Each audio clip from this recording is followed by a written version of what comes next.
Bonjour à tous, bienvenue dans cette nouvelle vidéo. Aujourd'hui, nous allons voir comment nous pouvons établir un log hydrogéologique. Donc, nous allons voir comment nous pouvons travailler pour établir un log, un well construction log, une coupe hydrogéologique d'un forage.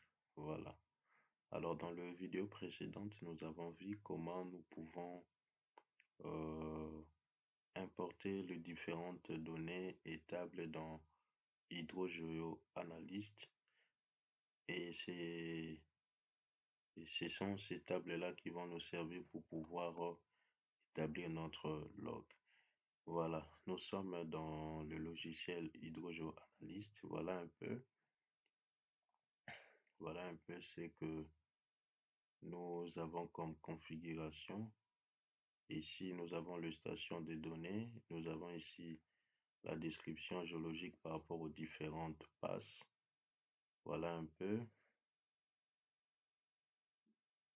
Voilà un peu la description géologique par rapport aux différentes passes.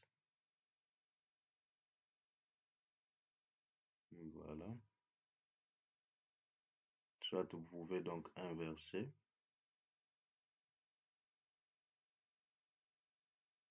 Voilà. Et vous avez ici le paramètre hydrogéologique par rapport à chaque couche. Ça, c'est la table géologie. Vous pouvez aussi avoir la table well construction. Vous avez le protocole, drilling protocol, pour pouvoir ressortir les types de forages qui ont été exécutés suivant les différentes passes de nos forages. Ici, nous avons le casing. Ici, vous avez le casing. Ici, vous avez le screen. Ici, vous avez l'annulaire. Ici, vous avez le, le point de monitoring. Aussi, vous avez les dates, ainsi de suite. Donc, nous allons nous servir donc de ces éléments-là pour pouvoir établir un log hydrogéologique. Alors, une coupe de forage. Pour ce faire, vous allez cliquer sur Well Profile. Et là, dans Well Profile, vous allez prendre un template selon le modèle. Si vous faites la résistivité par rapport à votre puits ou la diagraphie, vous pouvez donc utiliser ce genre de log. Alors, pour nous, nous voulons établir un log d'une coupe géologique, hydrogéologique d'un forage. Alors, nous allons cliquer ici sur template, là où c'est écrit template, create a new template. Je vais écrire coupe forage. Coupe forage. Je fais OK. Voilà. Donc là, j'ai un modèle qui est vierge.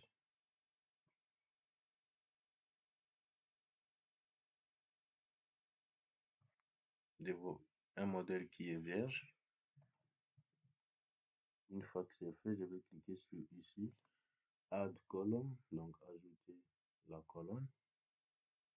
La première des choses que nous pouvons ajouter, c'est l'échelle, donc de profondeur. Je vais faire OK. Donc j'ajoute l'échelle de profondeur par rapport à ça. Et je vais pouvoir adapter cette échelle-là par rapport à ça. Ici, vous avez donc tout le paramètre lié à l'échelle.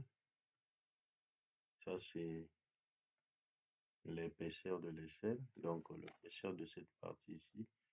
Si je mets 100, regardez comment ça va se comporter. Si je mets 50, ça se comporte aussi de cette façon. Voilà. Donc, je peux mettre ici, je peux mettre ça 70. Donc, comme épaisseur, c'est 70. Je mets 70. Et là, vous avez l'unité. Donc, tout ce qui est comme unité, ici, vous pouvez choisir selon l'unité que vous avez utilisée. Si vous avez utilisé les gallons, vous allez prendre le gallon. Si vous avez utilisé le foot, vous allez prendre le foot. Et la position ici de vos étiquettes, c'est à gauche ou à droite, comme ceci. Donc, vous êtes libre. Vous pouvez donc le mouvoir comme bon vous semble. Et ici, vous pouvez aussi faire visualiser l'élévation. Si vous faites par rapport à l'élévation, mais nous, ce n'est pas ce qui nous intéresse.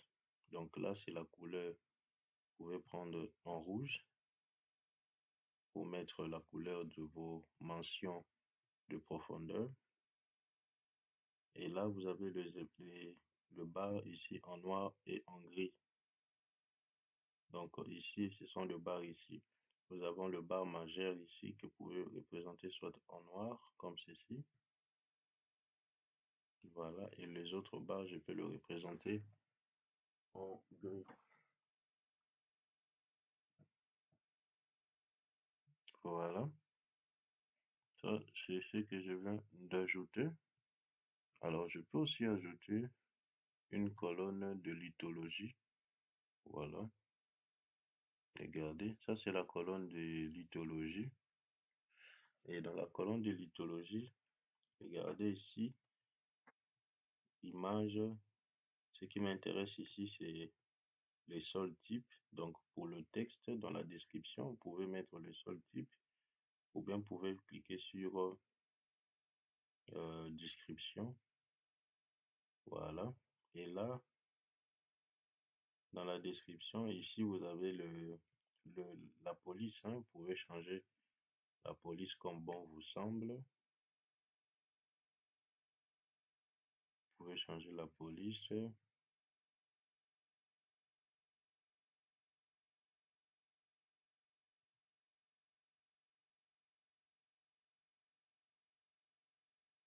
Voilà. Vous pouvez changer la police. Ça, je peux mettre ça de cette façon.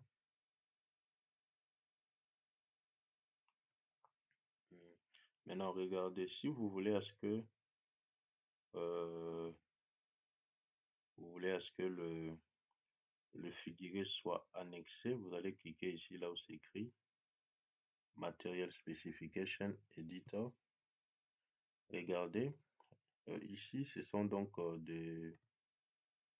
des figurés qui ont été automatiquement insérés. Voilà, selon le type de spécification.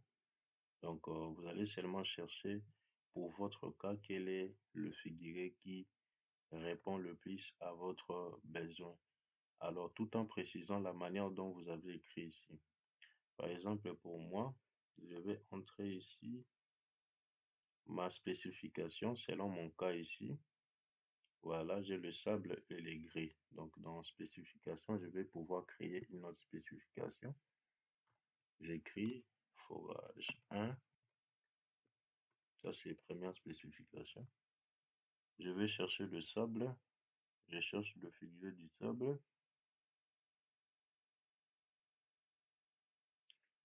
Pour chercher le figuré du sable ici, je choisis ce modèle. Alors, vous avez le choix.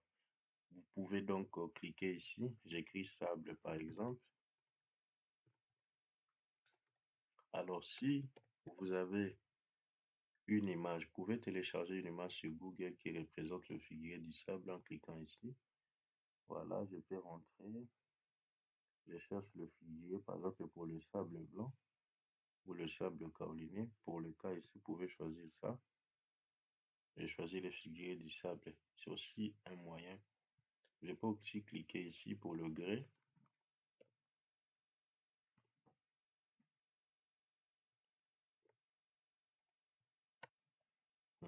Vous choisissez le figuré si seulement ça s'est trouvé.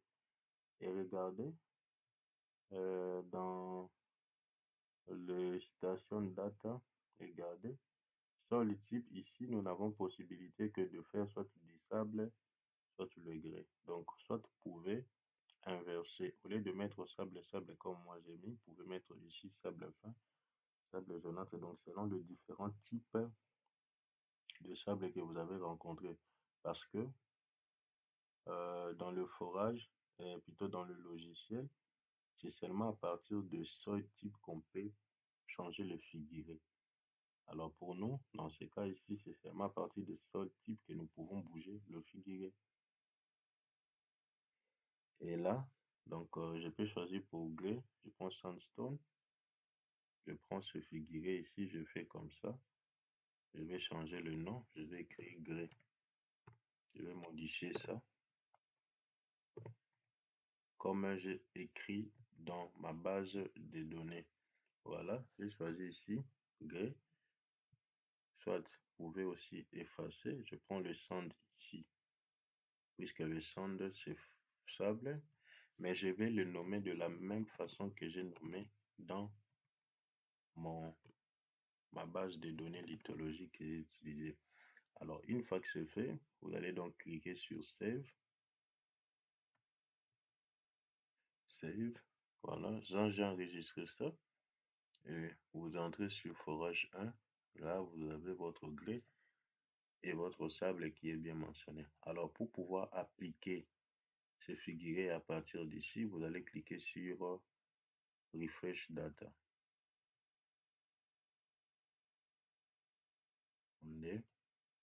Vous rentrez ici, vous choisissez, vous cliquez sur Très bien. Donc, je vais cliquer sur Très bien donc, pour me permettre à ce que ça puisse changer. Voilà. Ici, ça change. Donc, vous pouvez vous arrêter là pour pouvoir créer le modèle géologique. Mais comme nous voulons créer les modèles de coupe, donc nous allons ajouter ici add colonne. Je vais ajouter ici well construction. Voilà. Regardez. Dans well construction, je viens d'ajouter la forme du puits qui est là. Et aussi, je peux cliquer sur well ici pour ajouter d'autres observations.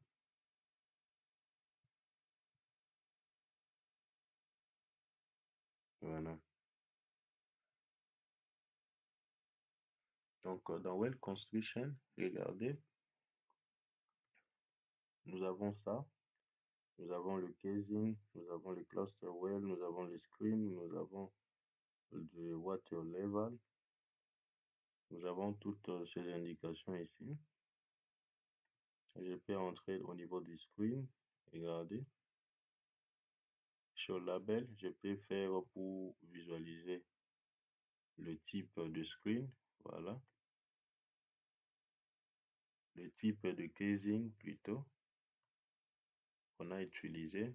Par rapport à chaque salle, on a utilisé l'acier ordinaire, ça on a utilisé le PVC. Je peux aussi utiliser le reducer. Voilà. Vous pouvez changer la couleur de vos casings. Vous n'êtes pas obligé d'utiliser le même casing. Vous pouvez utiliser une autre couleur de casing.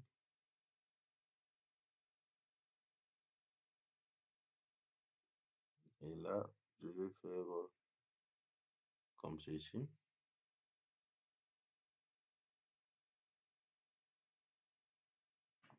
Voilà. Donc, là, Well Construction, après avoir finalisé ça, vous allez entrer dans Casing. Et c'est ici que vous allez paramétrer tout. Vous allez faire tous vos paramètres. Vous allez utiliser le Reducer. Vous allez peut-être ici utiliser les étiquettes. Voilà, pour pouvoir placer par rapport à chaque type de casing, vous allez le mettre. Et à côté ici, vous avez stratigraphie. Dans stratigraphie, donc tout autour de votre puits, il y a la lithologie.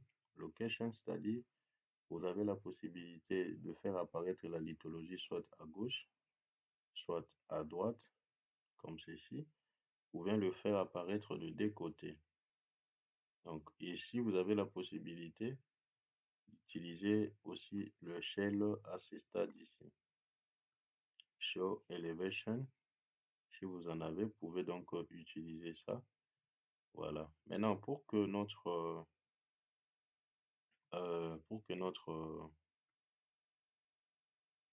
euh, construction, well construction soit exacte, donc vous pouvez aussi faire apparaître le, l'échelle.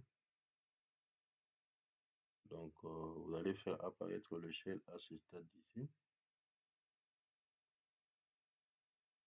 Voilà. Je peux faire apparaître l'élévation aussi.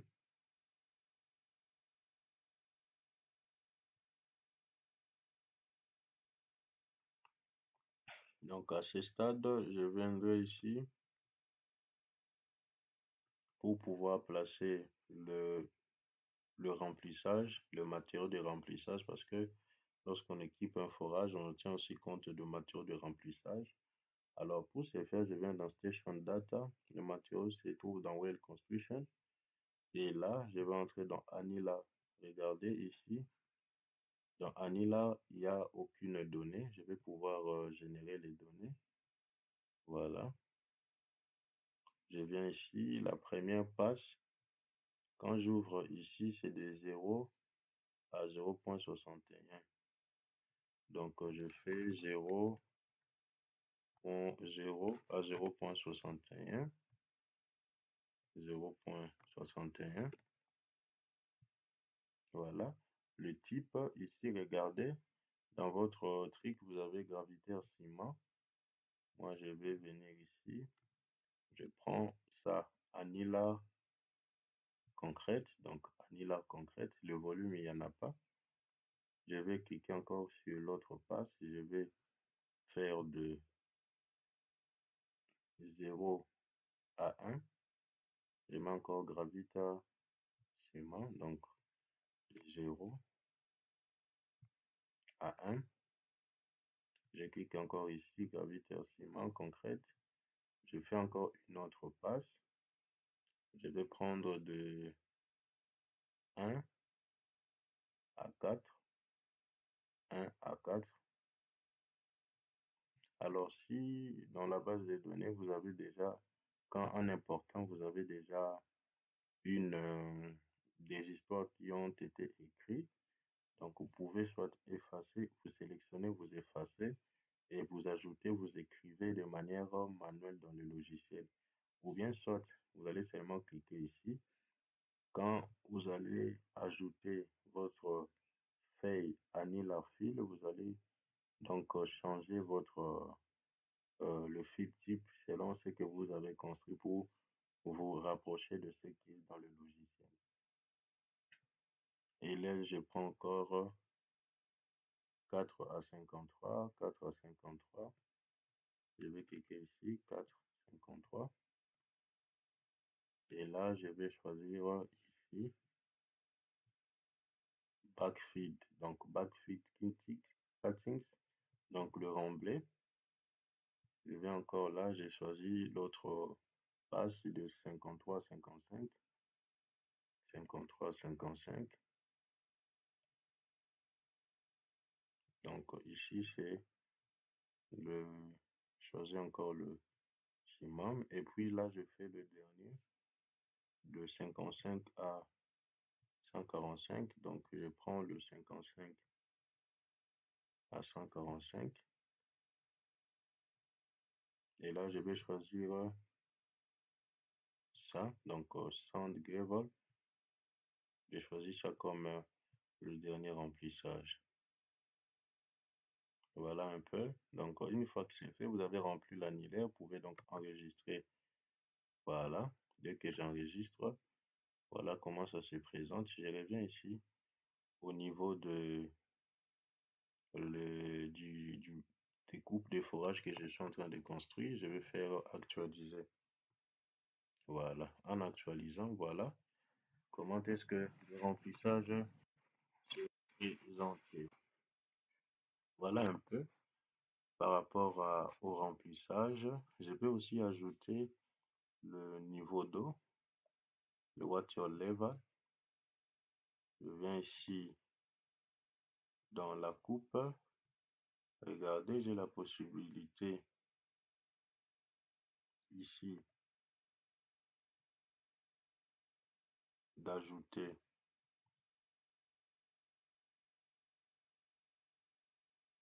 d'autres champs.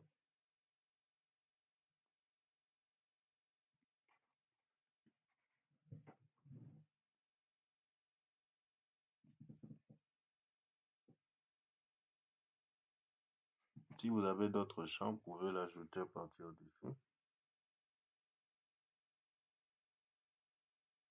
Donc,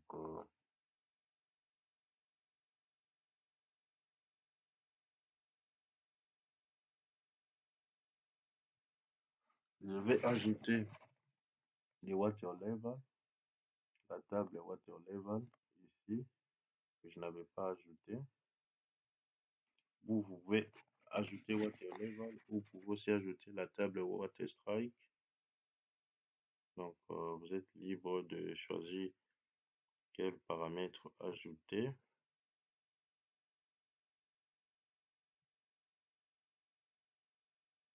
Vous allez choisir ici. Voilà, je prends le water level. Ça peut aussi être au water strike. Vous avez ça. Voilà. Voilà. Oh, j'ai choisi le type.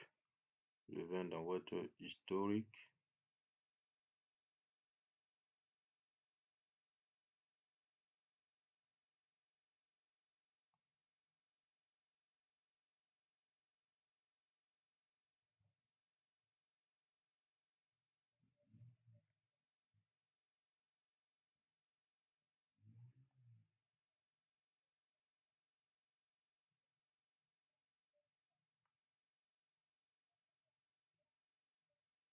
Donc, vous choisissez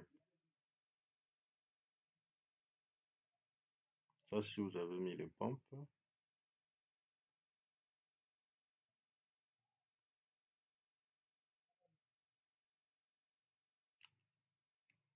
Vous allez venir ici.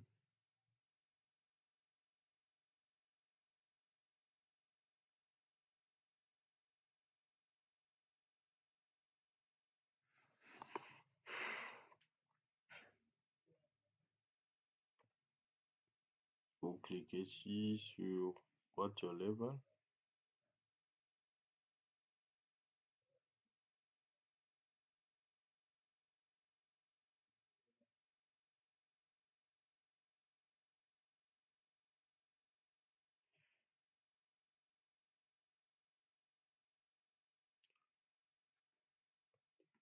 Vous pouvez cliquer là, je reviens.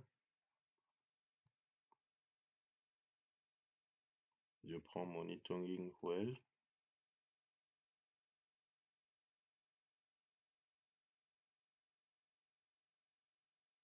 C'est ça.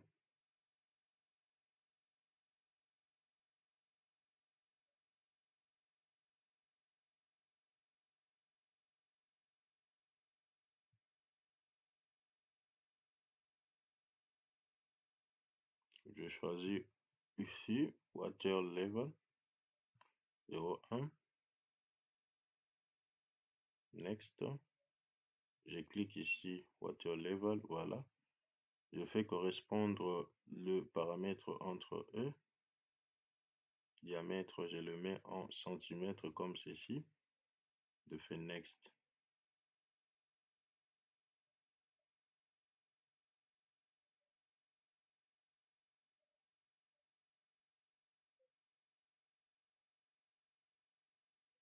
Et la date, attendez, description.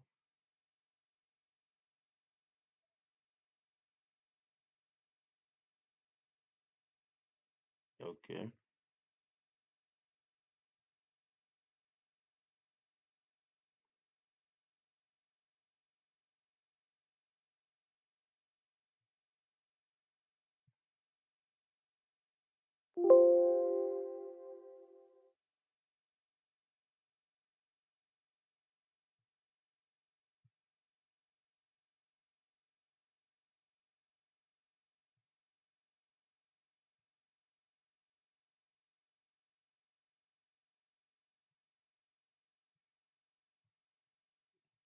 Je décoche. Là, je vais prendre ça.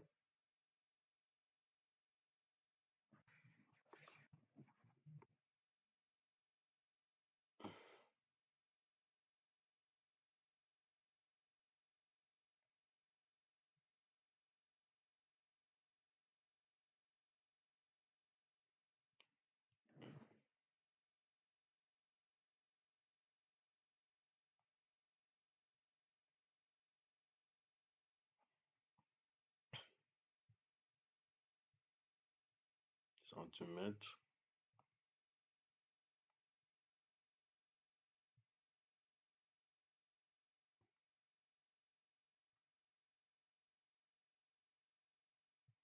Donc, là, dans votre table ici, vous devez ajouter la date. Voilà, vous allez ajouter la date à laquelle vous avez mesuré votre niveau d'eau. Là, je viens ici dans le dossier. Regardez la même configuration.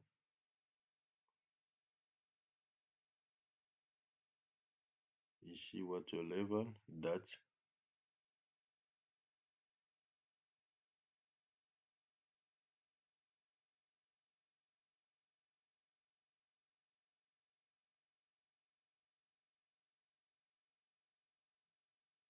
Vous venez là, vous choisissez monitoring well.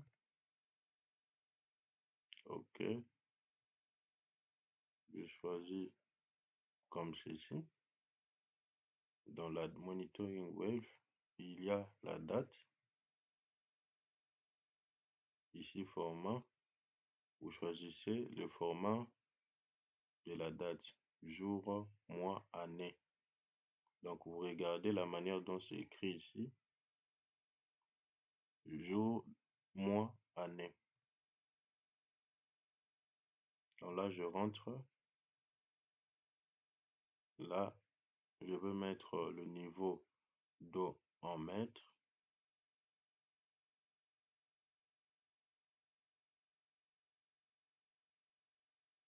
Et une fois que c'est fait, vous faites Next.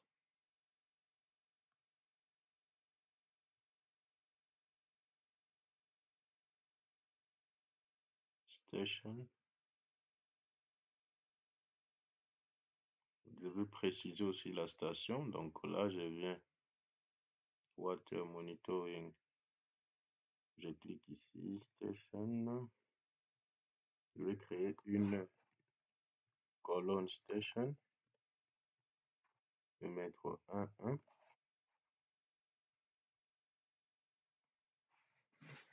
OK.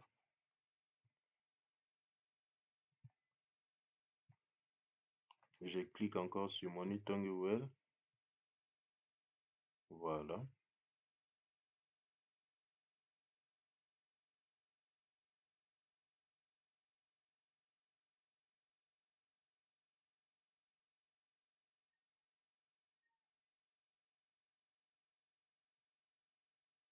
La date, je vais fixer la date.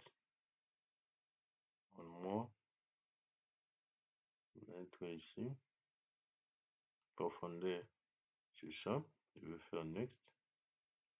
Date type incompatible. Regardez la date. Je vais changer de type de date.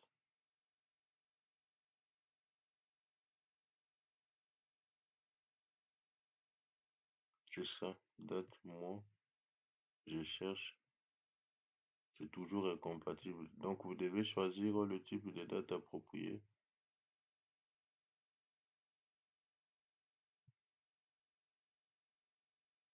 Oh, oh.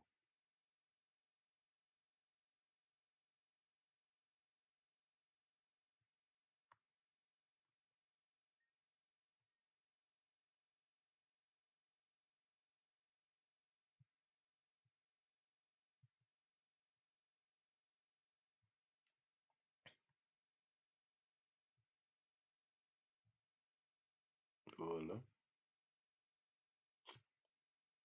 Ça n'a pas tenu. Vous allez reprendre pour pouvoir ajouter.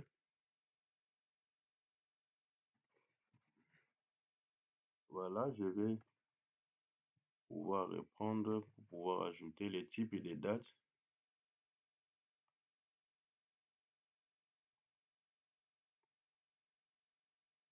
Mois, jour.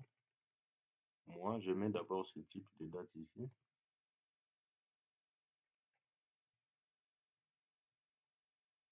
Comme ceci. Je mets d'abord le type de date ici. Et je vais essayer comment ça va fonctionner. Voilà. Je reviens ici.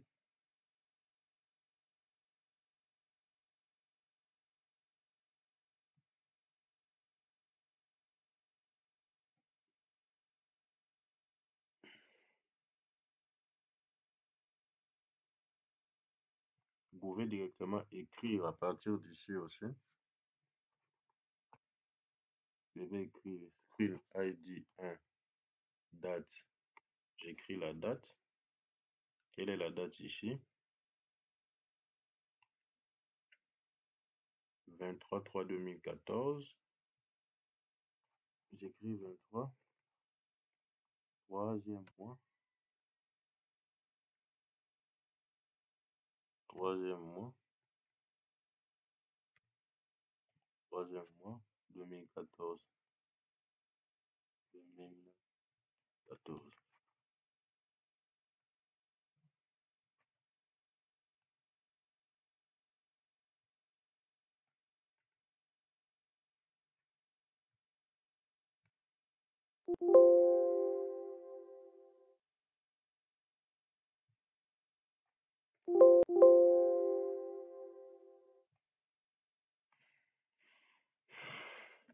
Je vais écrire la date convenablement.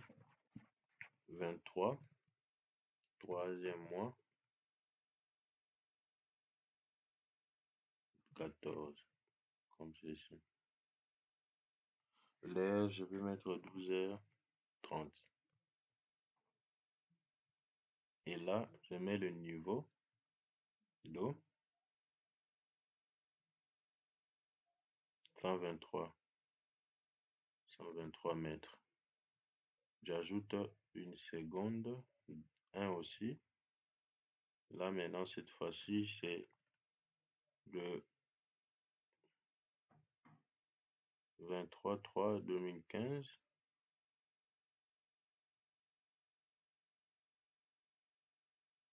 23/3/2015.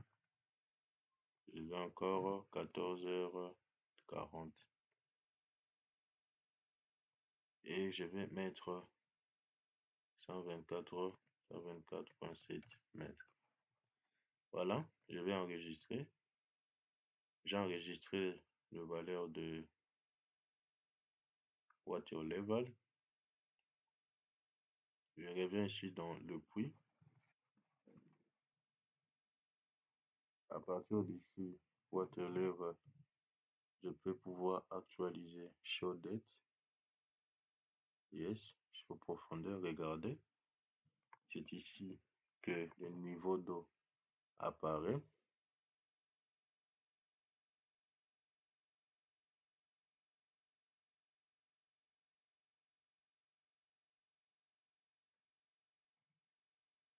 Donc, vous pouvez mettre ça en gras, comme ceci.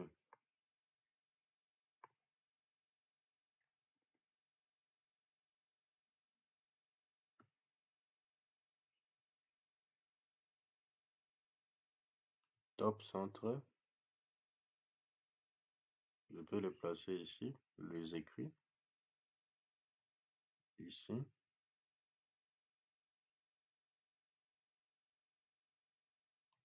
Donc là, vous êtes un peu plus libre de pouvoir le placer là où vous voulez.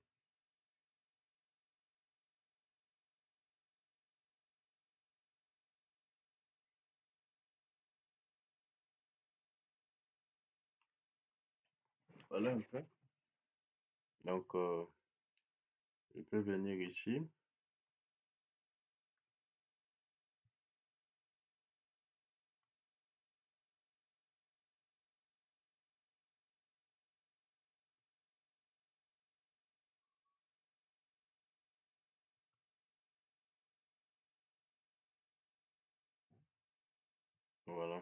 Alors, si vous avez fini d'établir votre coupe, vous pouvez donc, à partir de ce niveau ici, vous pouvez exporter votre coupe sous forme d'image pour le placer dans un rapport. Pour ce faire, vous allez cliquer là où c'est écrit Print to PowerPoint. Vous allez écrire on demande de sauvegarder le modèle. Vous allez écrire oui. Regardez ici le lien, donc le nom de votre modèle. Je vais écrire coupe forage. Et là, je fais OK. Une fois que c'est fait, je vais faire appuyer. Ça va ouvrir un PowerPoint. Voilà. Donc, à partir d'ici, vous avez ce genre de rapport que vous pouvez établir pour vous faciliter la tâche. Voilà. Donc, et une fois que c'est fait, je peux venir ici. Je vais enregistrer ça sous forme d'une image. Coupe forage. Voilà. Je peux prendre ça sous forme JPEG. Je peux placer ça pour voir rapidement celle-ci uniquement. Et là, en voyant, vous pouvez donc visualiser. Voilà, ça c'est la coupe de notre forage, ce qu'on vient de faire. Voilà un peu la manière dont nous pouvons travailler en établissant des cartes de coupe de forage avec le logiciel HydroGeoAnalyst. Voilà un peu.